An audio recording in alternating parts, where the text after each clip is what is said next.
Imagine a fire station burns down. Or imagine a police station gets robbed. Or imagine a marriage counsellor files for divorce. Those are all great examples of what we call irony. And in the first 20 verses of 1 Kings chapter 14, we see lots of irony emerge. You might remember what's been happening in the story. Israel is a divided nation. There are 10 tribes in the north. That's what collectively is called Israel. And there are 2 tribes now in the south, known as Judah. The 2 tribes in the south are ruled by Rehoboam, and the 10 tribes in the north are currently ruled by Jeroboam. You might remember we've seen a little bit about the northern tribes in these past number of chapters, and we've seen how Jeroboam has led the people of Israel into further moral decline and disobedience of God. Now as we come to chapter 14, we discover that Jeroboam has a problem, and it's a big problem. His child is seriously ill. And so in an attempt to try and find out what's going to happen with the child, Jeroboam sends his wife to go visit the prophet Ahijah. That name Ahijah should be familiar to you. You might remember that back in chapter 11, it was actually the prophet Ahijah who told Jeroboam that he would ultimately become the king of Israel.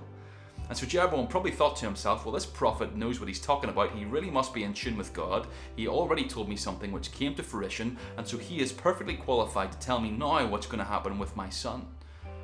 But the problem for Jeroboam is probably this. He knows that this prophet wouldn't be best pleased with how Jeroboam has led the people of Israel. I mean, Jeroboam hasn't exactly led Israel in fear of the Lord. And so he needs a bit of a plan, Jeroboam, to order to get a favourable verdict from Ahijah. And so he sends his wife and tells her to disguise herself so that Ahijah wouldn't know that this was in fact Jeroboam's wife. Hopefully that'll get a more favourable verdict. The plan should work well. At the end of the day, Ahijah's old, he's blind, he can't see a thing. But you see, God had already warned the prophet Ahijah what was happening. And so as soon as Jeroboam's wife walks through the door, he immediately knows who she is and what's going on. And unfortunately, the verdict isn't a good one for Jeroboam. Not only will he lose his child, he will also lose his kingdom. And all this would happen sooner than you might expect. In fact, it's going to happen that very day. And indeed, that did come to pass. As soon as Jeroboam's wife walked through the door, the child died. And we're told at the end of this passage that Jeroboam too died after 22 years on the throne and was succeeded by his son Nadab. What's the irony in this passage? Well, there's a number. Tim Chester said them well. It's the blind man who can see what Jeroboam's wife cannot. While Jeroboam thinks that he's sending the messenger, it's actually the prophet who's sending the true message. Prophecy about a lost son turns into a prophecy about a lost kingdom. And ultimately, the ultimate irony, however, is that the true beneficiary of Solomon's unfaithfulness, Jeroboam, turns out himself to be unfaithful.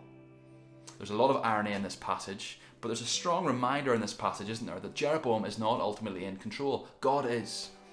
Never think that you ultimately control your narrative. Never think that you are the master of your own fate or the captain of your own ship. If you could just get more power or more wealth or more prestige, that would give you more control and more of a say over what happens in your life. No, God is the one who's ultimately in control. Jeroboam was the cream of the crop. He was the highest man in the land, all the money, all the power, all the wealth. But even that couldn't stop something as natural as sickness from deterring him and breaking him apart.